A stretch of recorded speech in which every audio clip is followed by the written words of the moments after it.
নমঃ ভগবতে বাসুদেবায়। জয় শ্রীকৃষ্ণ। রাধে রাধে। নমস্কার শ্রোতা বন্ধুরা, ভক্তিকথার আরেকটি নতুন ভিডিওতে আপনাদের স্বাগত জানাই। আজ 17 সেপ্টেম্বর, বুধবার, 2025 সাল। আজই পালন করা হচ্ছে ইন্দিরা একাদশী ব্রত। হিন্দু পঞ্জিকায় 24টি একাদশীর মধ্যে ইন্দিরা একাদশী একটি খুবই গুরুত্বপূর্ণ একাদশী ব্রত। আশ্বিন মাসের কৃষ্ণপক্ষের একাদশী তিথি ইন্দিরা নামে পরিচিত। পিতৃপক্ষে এই একাদশী পালিত হয়। এই তিথিকে অত্যন্ত পবিত্র ও গুরুত্বপূর্ণ মনে করা হয়। এই তিথিতে ব্রত পালন, দান, পুণ্য, পিতৃকর্ম করলে পূর্বপুরুষেরা মুক্তি লাভ করেন। শাস্ত্রমতে ইন্দিরা একাদশীতে ব্রত পালন ও তর্পণ করলে পূর্বপুরুষদের সমস্ত পাপ ক্ষয় হয়। এই একাদশীর প্রভাবে সুখ, সমৃদ্ধি, শান্তি ও আধ্যাত্মিক উন্নতি লাভ করা যায়। এই তিথিতে ব্রত পালন করলে নরকে বসবাসকারী পূর্বপুরুষেরাও মুক্তি লাভ করেন। ইন্দিরা একাদশীর ব্রতের প্রভাবে ব্যক্তি বৈকুণ্ঠ লাভ করতে পারে। যদি আজ আপনি একাদশীর ব্রত পালন করে থাকেন, তাহলে নিশ্চয়ই জানেন এই একাদশীর ব্রত কথাটি শ্রবণ না করলে ব্রত অসম্পূর্ণ থেকে যায়।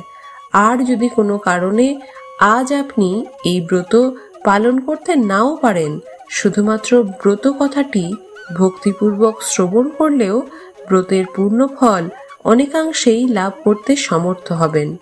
তার সঙ্গে আজ সন্ধ্যায় অবশ্যই শ্রী বিষ্ণু এবং মা লক্ষ্মীর সামনে একটি প্রদীপ প্রজ্বলন করবেন।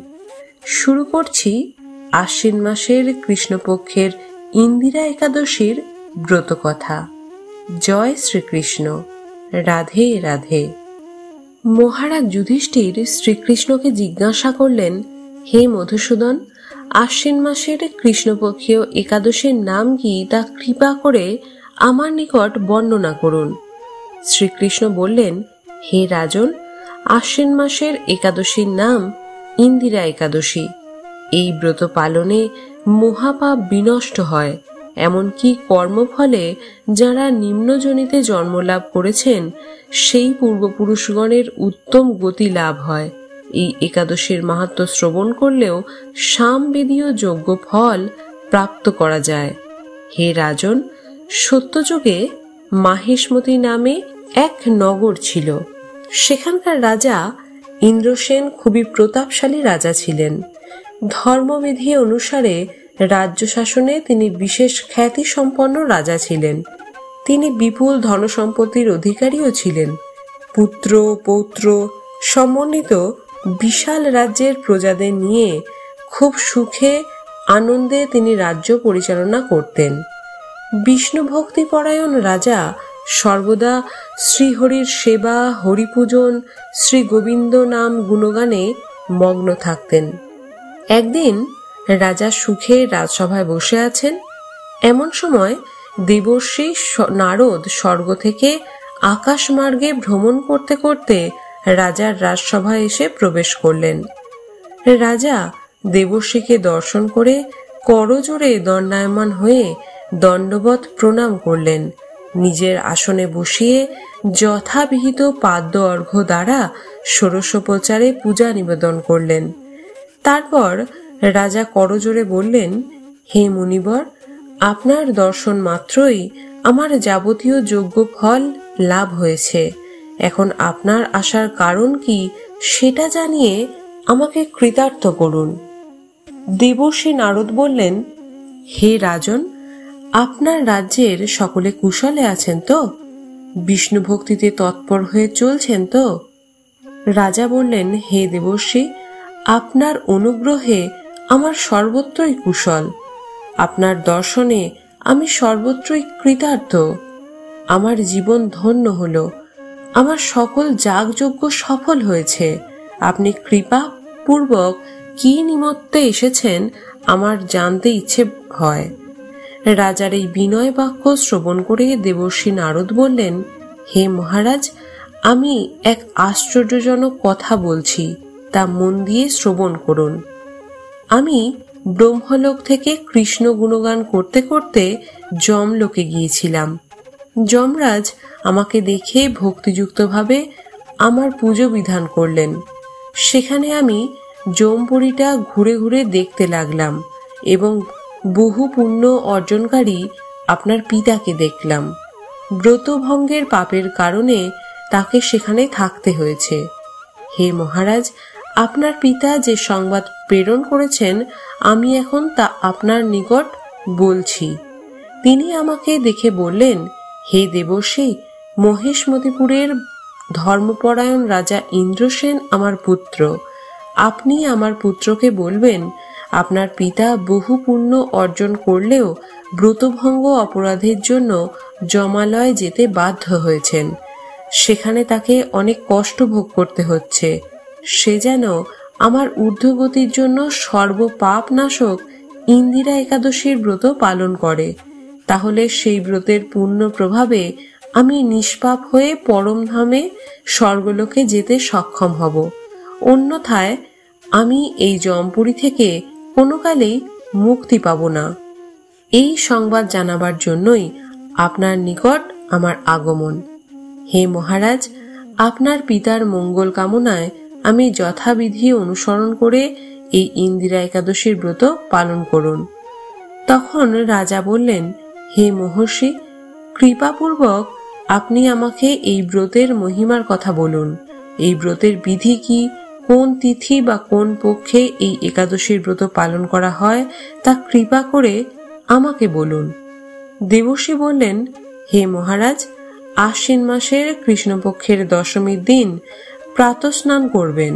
মধ্যাহ্নে ভক্তি ভাবাপন্ন হয়ে পুনরায় স্নান করবেন এবং রাত্রিতে ভূমিতে শয়ন করবেন। পরদিন একাদশীতে প্রাতক্রিয়া সম্পন্ন করে নিরাহারী হয়ে থাকবেন। ভগবান শ্রীহরির পুজো সাধু সঙ্গে ভগবত গুণাখ্যাদি শ্রবণ কীর্তন করবেন। সম্পূর্ণরূপে আত্মপৃথিবাঞ্ছা পরিত্যাগপূর্বক উপবাস করবেন। হে পুণ্ডরীকাক্ষ, হে অচ্যুত, এই শরণাগতের প্রতি কৃপা করুন। এইভাবে শ্রদ্ধা সহকারে শালগ্রাম পুজো করে পিতার উদ্দেশ্যে ব্রতের পূর্ণ ফল অর্পণ করবেন। এরপর সন্ধ্যাকালে শ্রীহরির নাম শ্রবণ কীর্তন করবেন এবং সমস্ত রাত্রি জাগরণ করবেন। দ্বাদশীর দিন শ্রীহরির পুজো ভোগ নৈবেদ্য সমর্পণ পূর্বক একজন ব্রাহ্মণকে ভোজন করাবেন এবং অবশেষে নিজে সেই মহাপ্রসাদ গ্রহণ করবেন। এই রূপে ব্রত পালন করলে আপনার পিতাও শ্রী বিষ্ণুলোকে গমন করতে সক্ষম হবেন। রাজাকে এই উপদেশ প্রদান করে দেবর্ষি নারদ সেখান থেকে প্রস্থান করলেন। রাজা ইন্দ্রসেন এরপর দেবর্ষির উপদেশ অনুসারে পুত্র পরিজন সহ ভক্তি সহকারে এই ইন্দিরা একাদশীর ব্রত পালন করলেন। তখন দেবলোক থেকে পুষ্পবৃষ্টি হতে লাগল এবং তার পিতা বিষ্ণুলোক প্রাপ্তি হল। এর কিছুকাল পর রাজা ইন্দ্রসেন তার পুত্রের হাতে রাজ্যভার অর্পণ করে স্বয়ং ভগবদ্ধামে ফিরে গেলেন। মুক্তিপ্রদায়িনী ও পাপ বিনাশী এই ইন্দিরা একাদশীর ব্রত মাহাত্ম্য পাঠ বা শ্রবণ করলে ব্যক্তির সর্বপাপ বিনষ্ট হয় এবং সে অচিরেই বিষ্ণুলোক প্রাপ্ত হয়। পদ্মপুরাণে বর্ণিত হয়েছে, ইন্দিরা একাদশীর দিন উপবাস পালন করলে ব্রতকারীর পূর্বপুরুষেরা মোক্ষ লাভ করে এবং বৈকুণ্ঠ ধামে যাত্রা করে।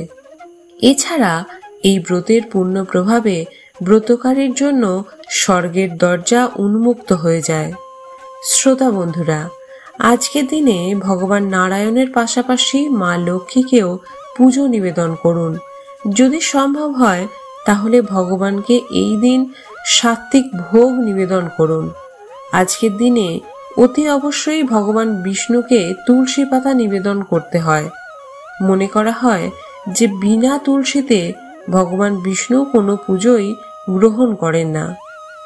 বন্ধুরা, এবারে আমরা জেনে নেব ইন্দিরা একাদশীর পারণ কখন সম্পন্ন করতে হবে। একাদশীর পারণ ক্রিয়া সম্পন্ন করতে হবে আগামীকাল 18 সেপ্টেম্বর বৃহস্পতিবার।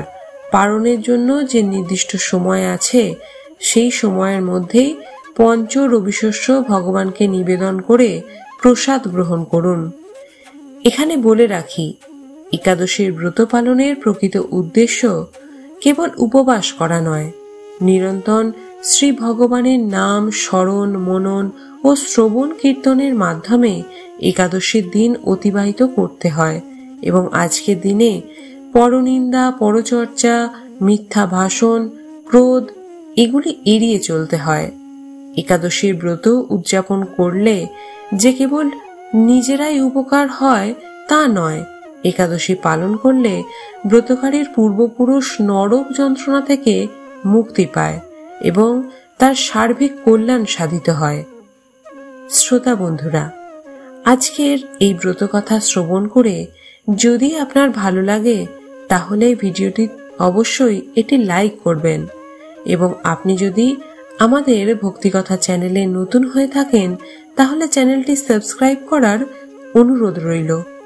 সকলে ভালো থাকুন, সুস্থ থাকুন।